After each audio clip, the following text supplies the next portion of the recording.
வணக்கம் நண்பர்களே. Fiscal policy அதாவது நிதி கொள்கை அப்படிங்கிற தலைப்பில் வீடியோ நம்ம தொடர்ந்து பார்த்துட்டு இருக்கோம். ஒரு சீரியஸாக போயிட்டு இருக்கு. இதில் பார்த்தோம்னா நிதி கொள்கை, அதுக்கப்புறம் பட்ஜெட் மேக்கிங் அப்படிங்கிற வீடியோ பார்த்தோம். அதுக்கப்புறம் டாக்ஸேஷன் வரி, நேரடி வரி, மறைமுக வரி அப்படிங்கிறத பார்த்தோம். அதுக்கப்புறம் பார்த்தோம்னா ஃபெடரல் ஃபினான்ஸ், அதாவது இந்தியா ஒரு கூட்டாட்சி. இப்போ மத்திய அரசு மாநில அரசுன்னு ரெண்டு பேர் இருக்கும்பொழுது ரெண்டு பேர் எதில் வரி விதிப்பாங்க, அந்த வரி விதிக்கக்கூடிய தலைப்புகள் என்னென்ன அப்படிங்கிறதெல்லாம் நம்ம இதுக்கு முன்னாடி வீடியோவில் பார்த்தோம். அதை தொடர்ந்து பார்த்தோம்னா ரொம்ப முக்கியமான வீடியோ இது. அதாவது 16வது நிதிக்குழு. அதாவது இந்த நிதிக்குழு அப்படிங்கிறது ஒவ்வொரு 5 ஆண்டுகளுக்கும் போடக்கூடியது. மத்திய அரசு மாநில அரசு நிதியை எப்படி பகிர்ந்து கொள்வது அப்படிங்கிறதுக்காக இந்த 5 ஆண்டுகள் அப்படிங்கிறத பொறுத்த வரைக்கும் இந்த 2026 ஏப்ரல் 1 இந்த வருஷத்துல இருந்து அடுத்து 2031 வரைக்கும். அப்ப 16வது நிதிக்குழுவுடைய பரிந்துரை நடைமுறைப்படுத்தப்பட்ட வருஷமா இது இருக்கிறதுனால நிதிக்குழுக்கு அப்படின்னு ஒரு கேள்வி கண்டிப்பா டிஎன்பிஎஸ்சி ஒதுக்கி வச்சிருப்பாங்க. ஏன்னா போன வருஷமே ஃபினான்ஸ் கமிஷன் கொஸ்டின் கேட்டாங்க, அப்ப கண்டிப்பா கொஸ்டின் கேட்பாங்க. அது மட்டும் இல்லாம இந்த எக்கனாமி அப்படிங்கிற போர்ஷன்லயே ஒரு சின்ன டாபிக்ல அதிகமான கொஸ்டின் அப்படின்னு பார்த்தோம்னா நமக்கு 5 ஆண்டு திட்டங்கள். அதுல தொடர்ந்து பார்த்தோம்னா 5வது 5 ஆண்டு திட்டம், வறுமையை விரட்டுவோம், கரீபி ஹட்டாவோ, அதே மாதிரி முதல் 5 ஆண்டு திட்டம் யாருடைய மாடல், இது திரும்ப திரும்ப கேட்கப்பட்டிருக்கோம். 5 ஆண்டு திட்டம் அப்படிங்கிறதுக்குள்ள நமக்கு 12 5 ஆண்டு திட்டம் தான் இருக்கும், ஆனா 60 கேள்வி கேட்டிருப்பாங்க. அதே மாதிரியே ஜிஎஸ்டி அப்படிங்கிறது ஒரு 2-3 பக்கம் இருக்கக்கூடிய சின்ன டாபிக். ஜிஎஸ்டிக்குள்ளேயே நிறைய கேள்வி, 40 கேள்விக்கு பக்கம் கேட்டிருப்பாங்க. அதே மாதிரி தான் இந்த நிதிக்குழு அப்படிங்கிறது மொத்தம் 16 நிதிக்குழு இருக்குன்னா இந்த 16 நிதிக்குழு இருந்து திரும்ப திரும்ப பார்க்கும்பொழுது இந்த நிதிக்குழுடைய சேர்மன் யாரு, இதை ஒரு பொறுத்துகளை போடுங்க, இதுல சரியான இணைகளை எடுத்துக்கோங்க அப்படின்னு திரும்ப திரும்ப கேட்கப்பட்டதா இருக்கு. இப்ப இந்த வீடியோல நாம இப்ப இருக்கக்கூடிய இந்த 16th ஃபினான்ஸ் கமிஷன் 16வது நிதிக்குழு, அதனுடைய பரிந்துரைகள், அது மட்டும் இல்லாம இதுவரைக்கும் இருக்கக்கூடிய நிதிக்குழுவுடைய தலைவர்கள், இதைத்தான் நம்ம பார்க்க போறோம். இதுக்கு அப்புறமா அடுத்த வீடியோல பார்த்தோம்னா நமக்கு பற்றாக்குறை, அதாவது டெபிசிட் அப்படிங்கிறதும், அப்புறம் இந்த டெபிசிட்டை கண்ட்ரோல் பண்றதுக்காக FRBM, fiscal responsibility and budget management act 2003, அது குறித்து ஆராய போடப்பட்ட என்கே சிங் கமிஷன் 2016 அவங்களுடைய பரிந்துரைகள். அதுக்கப்புறமா இந்த கரண்ட் யூனியன் பட்ஜெட் 2026-27 பார்த்தோம்னா அதுல என்ன டார்கெட் வச்சிருக்காங்க, ஒரு நிதி பற்றாக்குறை எவ்வளவு டார்கெட் இருக்கணும் அப்படிங்கிறது அடுத்த வீடியோ. இந்த 2 வீடியோ போட்டதுக்கு அப்புறமா மொத்தமா 125 கொஸ்டின் இது வரைக்கும் இந்த ஃபிஸ்கல் பாலிசி டாபிக்ல மட்டும் கேட்டிருக்காங்க. ஸோ இந்த வீடியோ, இதுக்கு அடுத்த வீடியோ, அதுக்கப்புறமா 125 கொஸ்டினையும் நம்ம பார்த்தோம்னா ஒரு லைவ்ல டிஸ்கஸ் பண்ண போறோம். இதான் நம்மளுடைய அடுத்த பிளான். ஸோ இப்போ ஃபினான்ஸ் கமிஷன் 16வது நிதிக்குழு, இந்த நிதிக்குழுவை பொறுத்த வரைக்கும் அரசியலமைப்பில் இருக்கக்கூடிய ஒரு கான்ஸ்டியூஷன் பாடி, அதுவே முக்கியமான ஒன்று. இது கான்ஸ்டியூஷனா இல்ல சட்டமுறைப்படி ஏற்படுத்தப்பட்டதா இல்ல ஒரு பிளானிங் கமிஷன், நிதி ஆயோக் மாதிரி நிர்வாக எக்ஸிக்யூட்டிவ் ரெசல்யூஷன் மூலமா கொண்டு வரப்பட்டதா அப்படின்னு கேட்பாங்க. இதுக்கு கான்ஸ்டியூஷன்லயே ஒரு ஆர்டிகல் இருக்கு. இருக்கிறதுல ஈஸியான ஆர்டிகல் இது ஒண்ணு. நான் ரவுண்டா 280 அப்படின்னு இருக்கனால இது முக்கியமான ஒண்ணு. அடுத்து நிதிக்குழுவை அமைக்கிறது யாரு அப்படின்னு பார்த்தோம்னா குடியரசுத் தலைவர். நிதிக்குழுவுடைய வேலை என்ன அப்படின்னு பார்த்தோம்னா அது மத்திய அரசுக்கும் மாநில அரசுக்கும் ரெவன்யூ ஷேர் பண்றது, மாநில அரசுகளுக்குள்ள எவ்வளவு பகிர்ந்து கொடுக்கறது அப்படிங்கிறதா அவங்களுடைய முக்கியமான டாஸ்க்கு.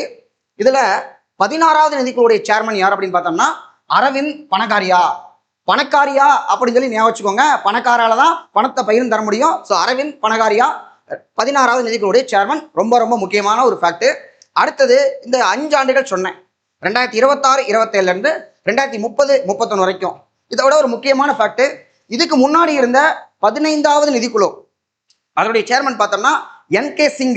இந்த என்கே சிங் வழக்கமா எல்லா நிதிக்குழுக்குமே 5 இயர்ஸ் இருக்கும்னா என்கே சிங்குக்கு மட்டும் 6 ஆண்டுகள்.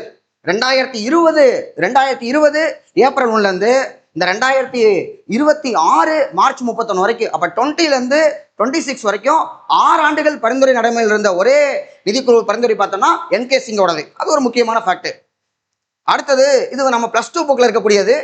நிதிக்குழுவினுடைய பணிகள் என்ன வேலை செய்வாங்க அப்படின்னு பார்க்கும் பொழுது நிதிக்குழு என்ன பண்ணுது அப்படின்னு சொல்றாங்கன்னா குடியரசுத் தலைவருக்கு பின்வருவனவற்றை பரிந்துரை செய்கிறது. அதாவது ரெக்கமெண்டேஷன் கொடுக்குறாங்க பிரசிடென்ட்டுக்கு. அப்ப இதனுடைய நேச்சர் பரிந்துரை ரெக்கமெண்டேஷன் தான். பிரசிடென்ட் ஏத்துக்கணுமா, கட்டாயமா ஏத்துக்கணுமா, பிரசிடென்ட்டை எதுவுமே கட்டுப்படுத்தாது. இருந்தாலும் எதுக்காக நிதிக்குழு ஒன்று பொதுவாக வச்சிருக்காங்க, இப்ப நம்மளே 2 பேருக்குள்ள ஷேர் பண்ணிக்கும் போது ஒருத்தர் இன்னொருத்தருக்கு ஷேர் பண்ணி கொடுத்தா, வீட்லயே குழந்தைங்களுக்குள்ள பசங்க அண்ணன் தம்பி 2 பேர் ஷேர் பண்ணிக்கிட்டா சண்டை வருங்கிறதுனாலதான் அப்பா அம்மால யாரோ ஒருத்தர் ஷேர் பண்ணி கொடுப்பாங்க. அதே மாதிரி பொதுவான ஒருத்தர் மத்திய அரசுக்கும் மாநில அரசுக்கும் எவ்வளவு ஷேர் பண்ணிக்கணும்னு சொல்லணும், அதுக்காக தான் அதை வச்சிருக்கிறோம். அப்ப அவர் கொடுக்குற பரிந்துரையை பொதுவாகவே ஏத்துக்குவாங்க, மறுக்க மாட்டாங்க. இதுல முக்கியமானது பார்க்கும் பொழுது மத்திய மற்றும் மாநிலங்களுக்கும் இடையே, மத்திய அரசு மாநில அரசு ரெண்டு அடுக்கு இருக்கு. அப்ப மத்திய அரசு எவ்வளவு வச்சுக்கணும், மாநில அரசு எவ்வளவு வச்சுக்கணும் அப்படின்னு அந்த ரெண்டையும் பிரிக்கிறது. இதை வந்து என்ன சொல்லுவாங்கன்னா வெர்டிக்கல், செங்குத்தாக பிரிக்கிறது.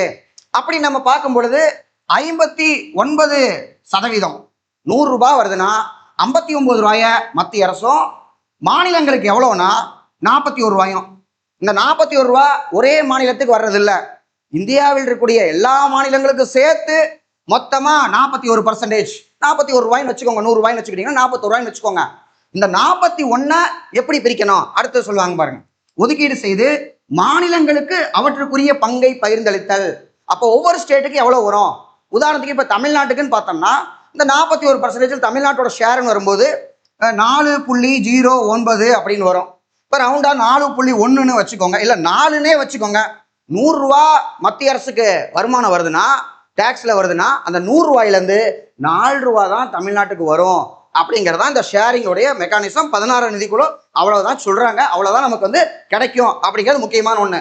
அதுக்கு என்ன கிரைட்டீரியா வச்சிருக்காங்க, போன குரூப் ஒன் பிரிலிம்ஸ்லேயே கேட்டாங்க. அந்த கிரைட்டீரியா முக்கியமான ஒண்ணு. ஸோ இதுல இருந்து நம்ம அந்த கரண்ட்டை வந்து பார்ப்போம். இது புக்ல இருக்கக்கூடிய கன்வென்ஷன் பார்ட்டு. அடுத்த பாயிண்ட், மத்திய அரசு மாநிலத்திற்கு வழங்க உள்ள மானிய அளவு பற்றியும், கிராண்ட்ஸ் வந்து கொடுக்கக்கூடியது. இதுக்கு ஒரு ஆர்டிகல் கொடுத்துருக்காங்க, இதுவும் எக்ஸாம்ல அடிக்கடி கேட்கறதான். ஆர்டிகல் 275 அப்படிங்கிறதா கிராண்ட்ஸ் இன் எய்ட் அப்படிம்பாங்க. இதை சட்டமுறையான மானியம் அப்படிம்பாங்க. அதாவது பார்லிமெண்ட் ஒரு சட்டம் மூலமாக கொடுத்துடக்கூடியது. அப்ப இது முக்கியமான ஒண்ணு. இன்னொன்று முக்கியமான என்னதுன்னா, மத்திய அரசு மாநிலத்துக்கு கொடுக்கக்கூடிய இந்த கிராண்ட்ஸ் மானியங்கள் அப்படிங்கிறது மத்திய அரசினுடைய வருவாய் செலவினமாக வரும், ரெவன்யூ எக்ஸ்பெண்டிச்சர். இதுக்கு முன்னாடி நான் வந்து பட்ஜெட் பத்தி பேசும்பொழுதே நம்ம அந்த எக்ஸ்பெண்டிச்சர் அப்படிங்கிறதுல ரெவன்யூ கேபிட்டல்னு ரெண்டு இருக்கும். ரெவன்யூனா தொடர்ந்து நடந்து கொண்டே இருப்பது, கேபிட்டல்னா ஒரு தடவை மட்டுமே நம்ம வந்து பண்ணக்கூடியது. கேபிட்டல் எக்ஸ்பெண்டிச்சர் பண்ணோம்னா அதுல இருந்து நமக்கு திரும்ப திரும்ப ரிட்டர்ன் வந்துகிட்டே இருக்கும். உதாரணத்துக்கு ஒருத்தர் கடன் கொடுக்குறோம்னா மாசம் மாசம் நமக்கு ஒரு வட்டி கொடுத்துக்கிட்டே இருப்பாரு, அது கேபிட்டல் எக்ஸ்பெண்டிச்சர். இப்ப கிராண்டை பொறுத்த வரைக்கும் மத்திய அரசு இருந்து மாநில அரசு ஒரு தடவை வந்துருச்சுன்னா திரும்ப அதுல இருந்து அவங்க வட்டி கொடுக்க மாட்டாங்க, ஏன்னா அது ஒரு மானியம், அதை அப்படியே வச்சுக்குவாங்க, அப்போ ரிட்டர்ன் வராது. அதனால இது என்ன கேட்டகரி கிராண்டை பொறுத்த வரைக்கும் பார்த்தோம்னா ரெவன்யூ எக்ஸ்பெண்டிச்சர், அதாவது வருவாய் செலவினம் அப்படிம்பாங்க. மத்திய அரசுக்கு வேணா அது வருவாய் செலவினமா இருக்கலாம். இந்த கிராண்டை லம்பா மொத்தமா வாங்கக்கூடிய மாநிலங்கள் அதன் மூலமாக ஸ்கூல் கட்டவோ, காலேஜ் கட்டவோ, பாலம் போடவோ, இல்லை மெட்ரோ விடவோ அப்படி பயன்படுத்துவாங்க. அப்ப அதன் மூலமாக ஒரு கேபிட்டல் அசெட், ஒரு மூலதனம் வந்து பார்த்தா உருவாக்கப்படும். அப்ப மத்திய அரசுக்கு செலவுல பார்த்தா வருவாய் எக்ஸ்பெண்டிச்சரா இருக்கு, ஆனா மாநில அரசு அதன் மூலமாக அசட்டை உருவாக்குது. இதனால ஒரு புது கான்செப்ட் உருவாக்குனாங்க 2011 சி ரங்கராஜன். ஏன்னா அப்ப 2004 to 2014 Congress government, Montek Singh Ahluwalia, C ரங்கராஜன்லாம் வந்து பார்த்தோம்னா காங்கிரஸ் கவர்மெண்ட்டுக்கு ரொம்ப க்ளோஸ் ஆனவங்க, ஒரு பெரிய எக்கனாமிஸ்ட். எதுக்கெடுத்தாலும் ரங்கராஜன் கமிட்டினே இருந்துகிட்டு இருந்த காலகட்டம் அது. அப்ப அவர் என்னன்னா 2011 ஒரு கான்செப்ட் சொல்றாரு, எஃபெக்டிவ் ரெவன்யூ டெபிசிட் அப்படிம்பாரு. எஃபெக்டிவ் ரெவன்யூ டெபிசிட், ERD அப்படின்னு சொல்லிட்டு. அது என்னன்னா, வழக்கமா வருவாய் பற்றாக்குறை இருக்கும், அந்த வருவாய் பற்றாக்குறையில மாநிலங்களுக்கு கொடுக்கக்கூடிய மானியங்களை கிராண்ட்ஸை கழிச்சிருங்க. ஏன்னா அது வந்து நீங்க அன்றாட செலவுக்காக வருவாய் செலவா பண்றது இல்ல, அது ஒரு மாநிலத்துக்கு கொடுக்கப்படுகிறது, அந்த மாநிலம் அதன் மூலமாக மூலதனத்தை உருவாக்குது அப்படின்னு 2011 அதை இன்ட்ரோடியூஸ் பண்ணாரு. அதுக்கப்புறம் 2012 என்னாச்சுன்னா அதை FRBM ஆக்ட்லயே ஒரு கான்செப்டா சேர்த்துக்கிட்டாங்க, எஃபெக்டிவ் ரெவன்யூ டெபிசிட் அப்படிங்கிறது.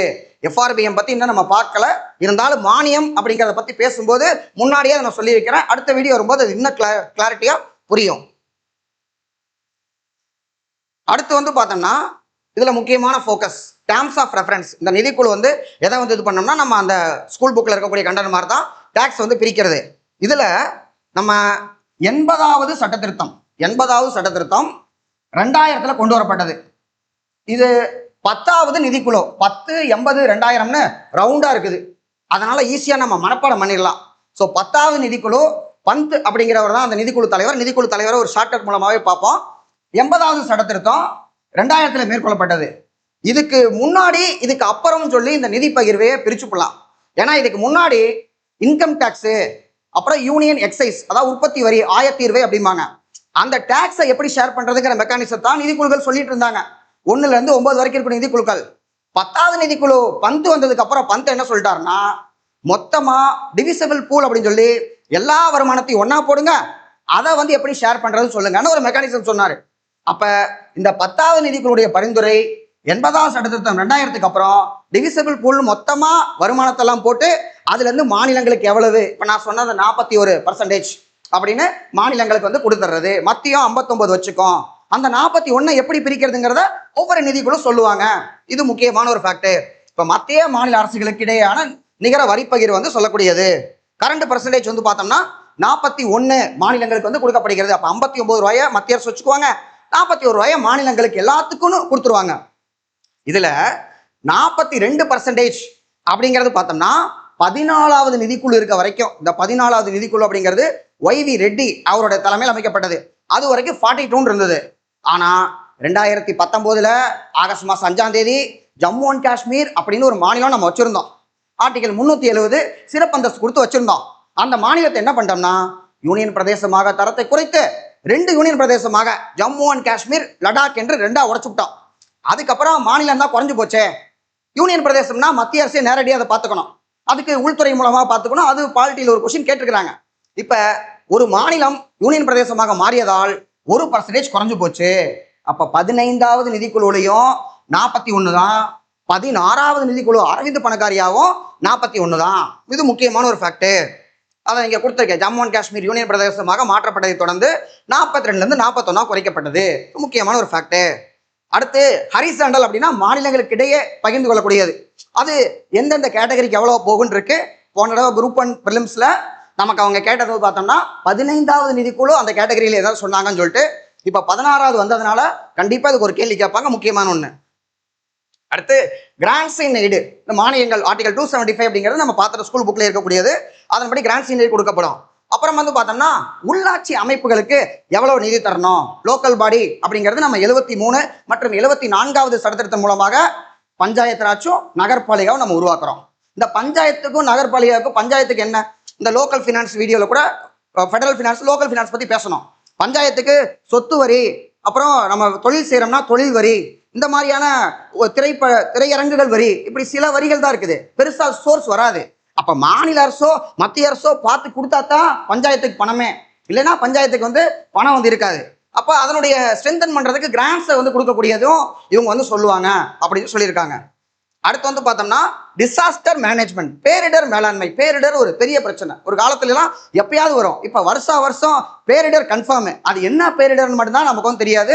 அது தமிழ்நாட்டை பொறுத்த வரைக்கும் டிசம்பர் மாசம் ஆச்சுனாவே நம்ம போற போக்குல வடகிழக்கு பருவமழை ஒரு காட்டு காட்டிட்டு தான் போவாப்புல. என்ன புயல் பேர் வைப்போம், அது கடலூரா இல்ல சென்னையா, எந்த இல்ல உள்ள இறங்கி டெல்டா மாவட்டங்கள் அடிக்க போதா அப்படிங்கிறது நமக்கு தெரியாது. ஆனா பேரிடர் மட்டும் கன்ஃபார்ம் அப்படிங்கிறது நமக்கு தெரியும். அப்ப அதுக்கான நிதிகளை வந்து கொடுத்து வைக்கிறது, அதுக்கான எவ்வளவு கொடுக்கணும் அப்படிங்கிறதையும் நிதிக்குழு வந்து பரிந்துரை பண்றாங்க. ஸோ இப்ப 15வது நிதிக்குழுவுக்கும் 16வது நிதிக்குழுவுக்கும் அவங்க கொடுத்த ரெக்கமெண்டேஷனு அது ஒரு கம்பாரிசனா பார்த்துருவோம். இது வந்து பார்த்தோம்னா ஆல்ரெடி எக்ஸாம்ல கேட்டது. இன்கம் டிஸ்டன்ஸ், வருமான இடைவெளி முக்கியமான ஒண்ணு. இந்த வருமான இடைவெளி பொறுத்த வரைக்கும் எந்த ஸ்டேட்டுக்கு வருமானம் குறைவாக இருக்கிறதோ, அதாவது ஜிஎஸ்டிபிஏ ஒரு ஸ்டேட்டோட இது குறைவா இருக்குன்னு வச்சுக்கோங்க, அந்த குறைவான ஸ்டேட்டுக்கு நிறைய போகணும் அப்படிங்கிற கேட்டகரியில் தான் வச்சிருக்காங்க. இது 45% இருந்தது. அப்ப 100 ரூபாய் அப்படின்னம்னா மாநிலங்களுக்குள்ள இதை நம்ம புரிஞ்சுக்க வேண்டியது, முதல்ல இருக்கக்கூடிய 100 59 41 பிரிச்சிருவோம். இதை வந்து மத்திய அரசு வச்சுக்கும் 59, 41 தான் ஷேர் பண்ண போறாங்க மாநிலங்களுக்குள்ள. தமிழ்நாட்டுக்கு எவ்வளவு, கர்நாடகாவுக்கு எவ்வளவு, கேரளாவுக்கு எவ்வளவு பிரிக்கணும். அந்த பிரிக்கிறதுக்கு ஒரு பர்சன்டேஜ் எடுக்கிறோம். இந்த 41 ரூபா வந்திருக்கு. 41 ரூபாய என்ன பர்சன்டேஜ்ல டிவைட் பண்ணுவீங்க, அதுதான் இந்த நமக்கு ஹரிசாண்டலா இருக்கிறத பிரிக்கக்கூடியது. இதுல வந்து பார்த்தோம்னா இன்கம் டிஸ்டன்ஸ் 45% போன தடவை. இப்போ அதுல 2.5 குறைச்சு விட்டாங்க, 42 இருந்ததுன்னா 100 ரவுண்ட் பண்றதுக்கு கண்டிப்பா இதை ஃபில் பண்றதுக்கு ஒரு 7.5 இருக்கணும். எங்க 7.5 இருக்கும்? இந்தியாவுக்கான 7.5 என்ன, பாப்புலேஷன் அதிகமா இருக்கிறதா 7.5. அது வெறும் 7.5 இருக்காம கூட ஒரு 10 சேர்த்து 17.5 இருக்கு. அப்ப பாப்புலேஷன் 2011 மக்கள் தொகை. தமிழ்நாடு இந்த இடத்துல தான் நம்ம கோவப்படுவோம். தமிழ்நாடு மட்டும் இல்ல, தமிழ்நாடு, கேரளா, ஆந்திரா பாப்புலேஷனை கஷ்டப்பட்டு நாங்க கண்ட்ரோல் பண்ணி வச்சிருக்கிறோம். 1971 மக்கள் தொகைக்கும் 2011 மக்கள் தொகைக்கு எவ்வளவு வித்தியாசம் இருக்கு. நேஷனல் பாப்புலேஷன் பாலிசியை கரெக்டா செயல்படுத்தி நாங்க தான் வந்து குறைச்சு வச்சிருக்கிறோம். குறைச்சதுக்காக எங்களுக்கு வந்து வருமானம் குறையணுமா அப்படின்னு, இந்த கேட்டகரிக்கு எதுக்கு அப்படின்னு நம்ம வந்து எதிர்ப்போம். ஸோ அப்ப அது 15ஆம் நிதிக்குள்ள 15% ரவுண்டா இருந்தது, 17.5 இருக்கிறது. அப்ப 42 17 இது ரெண்டையும் சேர்த்துட்டீங்கன்னா 60 வரும். ஒரு ரவுண்ட் ஆயிடுச்சு. அப்போ 60 வந்துருச்சுன்னா 100ல் மிச்சம் நமக்கு 40 இருக்குது. இந்த 40 4 10 பிரிச்சிடுறாங்க. 10 10 10ன்னு சொல்லிட்டு அப்போ ஈஸியாக அதை நம்ம ஞாபகம் வச்சுக்கலாம். அது என்னன்னு பார்த்தீங்கன்னா, நம்பர் 1 டெமோக்ராபிக் பெர்ஃபார்மன்ஸ், மக்கள் தொகை செயல்பாடுகள். இப்போ நான் சொன்ன மாதிரி மக்கள் தொகைக்குன்னு ஒரு கிரைட்டீரியா இருக்கும்போது மக்கள் தொகையை கட்டுப்படுத்துறதுக்கு அப்படின்னு சொல்லி வைக்கணும்ல. அப்போ மக்கள் தொகையை கட்டுப்படுத்துறதுக்காகத்தான் 10% அப்படின்னு ஒன்று வச்சிருக்கோம். அது இதுக்கு முன்னாடி 12 இருந்தது. 10 குறைக்கும் போது தமிழ்நாடு நம்ம பாதிக்கப்படுறோம். அடுத்து வந்து பார்த்தோம்னா இன்னும் 3 10 இருக்குது. 3 10ல் ஏரியா, பரப்பளவு, ஸ்டேட் எவ்வளோ பெருசாக இருக்குப்பா, இது ரொம்ப பெரிய மாநிலம், ராஜஸ்தானா பெரிய மாநிலமா இருக்கு. அப்போ பெரிய மாநிலமா இருக்கு அப்படின்னோம்னா அதுக்கு ஒரு அமௌண்ட், அது வந்து 10% அதுக்கு ஒன்று, ஏரியாவுக்கு ஒரு 10. அடுத்து இன்னொரு 10 வந்து பார்த்தோம்னா ஃபாரஸ்ட். இந்த ஃபாரஸ்ட் அதிகமாக இருக்கு. மத்திய பிரதேசத்தில் பூரா காடாக இருக்கும். அப்போ காடு இருந்ததுன்னா காட்டுக்கு தகுந்த செலவாகும். அப்போ அதுக்கு நம்ம வந்து ஃபண்டு வேணும். அப்போ என்ன பண்ணுறாங்கன்னா 10%. இது 15வது நிதிக்குழுவில் தான் அறிமுகப்படுத்தப்பட்டுச்சு. போன தடவை 10, இந்த தடவையும் 10. அடுத்து டேக்ஸ் அண்ட் ஃபிஸ்கல் எஃபர்ட்ஸ். இந்த கேட்டகரி 2.5% முன்னாடி இருந்தது, இப்போ அதுக்கு வந்து கிடையாது. அதை வந்து ரிமூவ் பண்ணியாச்சு. அடுத்தது புதிதாக ஒரு 10% சேர்த்துக் கொள்ளப்பட்டது. இதுதான் கேட்கறதுக்கு வாய்ப்பு இருக்கு. ரொம்ப ரொம்ப ரொம்ப முக்கியமான ஒன்று. ஏன்னா இந்த நிதிக்குழுவுக்காகவே ஸ்பெசிஃபிக்காக இருக்கக்கூடிய ஒன்று, கான்ட்ரிபியூஷன் டு ஜிடிபி. இந்தியாவுடைய மொத்த உள்நாட்டு உற்பத்தியில எந்த அளவுக்கு பங்களிப்பு இருக்கு. இப்போ தமிழ்நாடு பார்த்தோம்னா இந்தியாவிலேயே நம்பர் 1 மாநிலமாக ஜிஎஸ்டிபி growth வந்து அதிகமாக இருக்கக்கூடிய ஒன்று. அப்போ நம்ம 27 லட்சம் கோடியிலிருந்து 31 லட்சம் கோடி வந்து இப்போ 35 லட்சம் கோடி ஒரு வருஷத்துல ஜென்ரேட் பண்ற அளவுக்கான ஒரு ஸ்டேட்டா வந்து தமிழ்நாடு உயர்ந்துகிட்டே இருக்கு படிப்படியா. அப்ப கான்ட்ரிபியூஷன் டு ஜிடிபிக்கு ஒரு 10% வெயிட்டேஜ் கொடுக்கும்போது நமக்கு இதுல பெனிஃபிட் இருக்கு. ஆனா எல்லாம் போக போன நிதிக்குழுவுக்கும் இந்த நிதிக்குழுவுக்கும் பெருசா வித்தியாசமே வரல. அது போன நிதிக்குழுல 4.07, இந்த தடவை வந்து பார்த்தோம்னா 4.09 பாயிண்ட்ல தான் இன்க்ரீஸ் ஆயிருக்குது. ரவுண்டா சொன்னா 4 தான் சொல்லுவீங்க. 100 ரூபாய்னா 4 ரூபா தமிழ்நாட்டுக்குப்பா அப்படின்னு தான் சொல்ற மாதிரி இருக்கும்.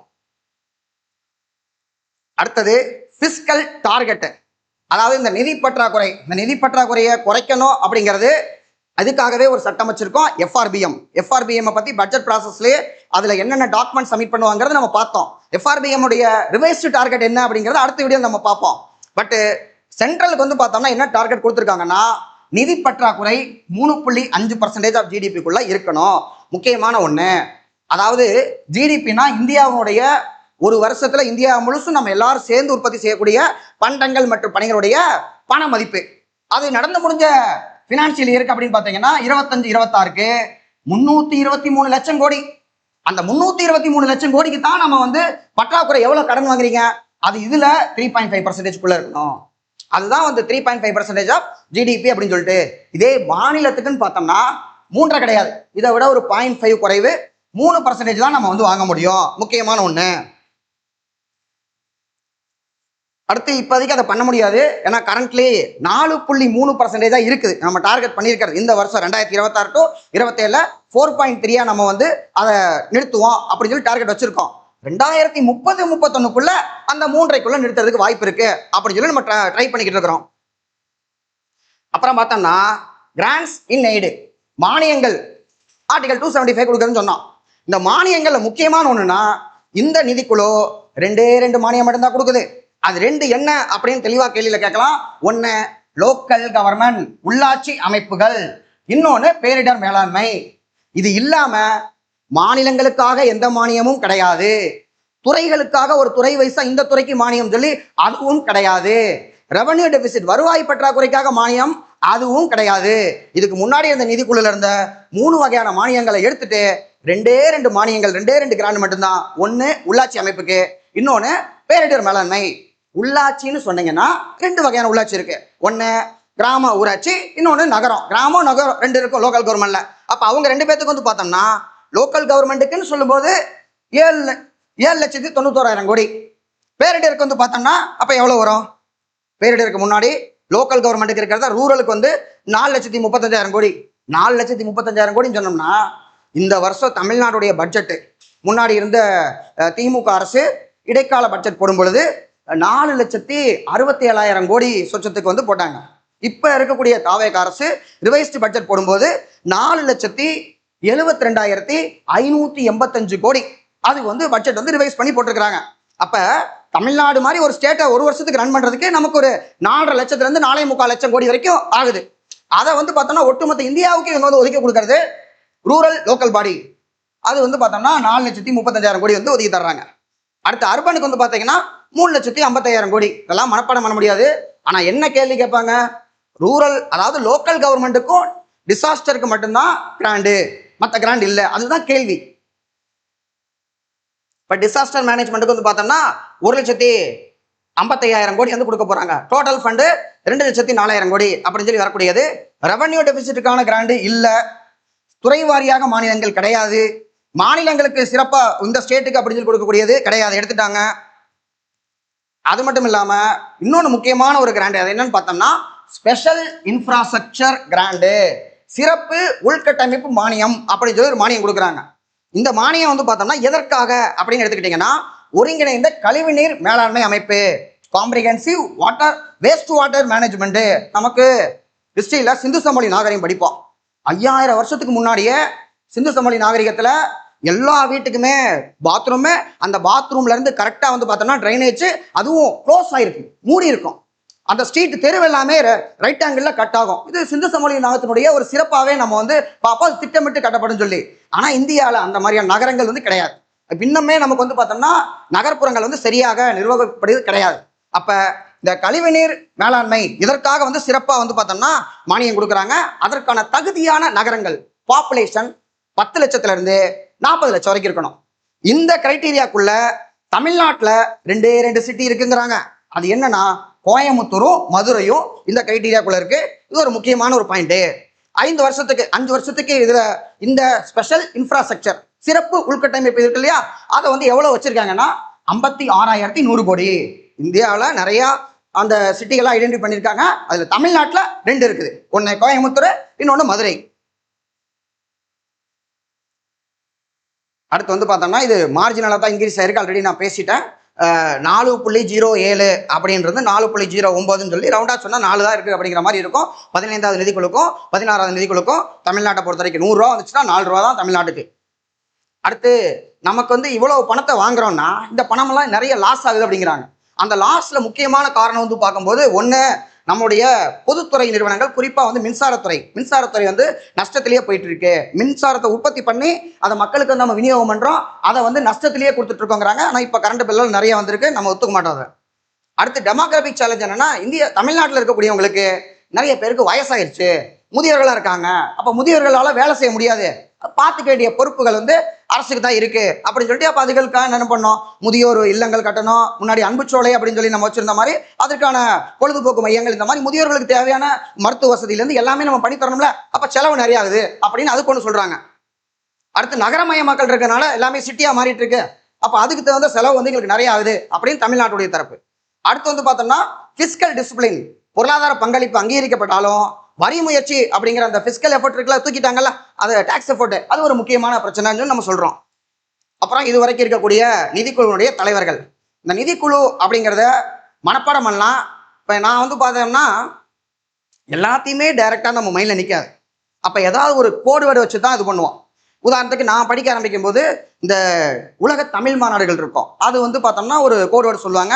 கோயிலுக்கு செல்லும் பாட்டியை யாரேனும் வழிமறைத்தால் கோயிலுக்குள் மொட்டை எடுத்து தண்டிக்கப்படுவார். அதாவது கோலாலம்பூர், சென்னை, பாரிஸ், யாழ்ப்பாணம் அப்படியே வரும். அந்த மாதிரி இந்த நிதிக்குழுக்கும் அப்படின்னு பார்த்தோம்னா நான் ஒன்று சொல்றேன், உங்களுக்கு இருந்தா பரவாயில்ல, நீங்களே ஒரு கோடு வேர்டு வச்சிருந்தா பரவாயில்ல. ஏன்னா இதுல இருந்து ஒரு கேள்வி கன்ஃபார்ம் அடிக்கடி கேட்டுட்டே இருக்காங்க.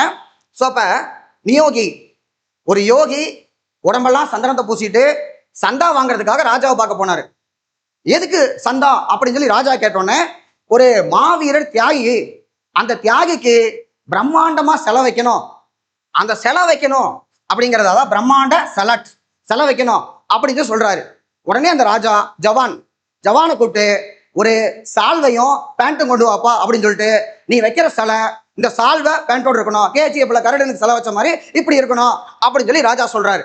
அப்ப இது இந்த ஸ்டோரி வச்சு பார்த்தீங்கன்னா, யோகி, சந்தானம், சந்தா, ராஜமன்னார், மகாவீர் தியாகி, பிரம்மானந்த ரெட்டி. அடுத்து செலவு வைக்கிறீங்க, ஜவான் கூப்பிடுறாரு, சால்வை கேட்கிறாரு, பேண்ட், அதான் பந்த் அப்படின்னோம்னா இங்கிலீஷ்ல வந்து பேண்ட், PANT அப்படின்னு வரும். ஸோ கேசி பந்த். அப்ப 10 வந்துருச்சா, இந்த 10ஐயும் அழகா ஞாபகம் வச்சுக்கலாம். அதுக்கப்புறம் 11 குஸ்ரோ, 12 சி ரங்கராஜன். இதை டைரக்டா 11, 12 வச்சுக்கலாம். 13க்கு வந்து பார்த்தோம்னா விஜய் கேல்கர் இருக்கு. ஏற்கனவே நான் எஸ்டிஜிக்கு ஒரு ஷார்ட்கட் சொல்லியிருப்பேன். அது நிறைய பேர் லைக் பண்ணியிருக்கீங்க, கமெண்ட் பண்ணியிருக்கீங்க, அப்ரிஷியேட் பண்ணியிருக்கீங்க. அதாவது கோல் நம்பர் 1னா நமக்கு வறுமையே இருக்கக்கூடாது, கோல் நம்பர் 2 அப்படின்னு சொல்லி பார்க்கும்போது ஜீரோ ஹங்கர் அப்படின்னு சொன்னோம்னா யாருமே பசியா இருக்கக்கூடாதுன்னா 2 நிமிஷத்துல மேகி ரெடி ஆயிரும்.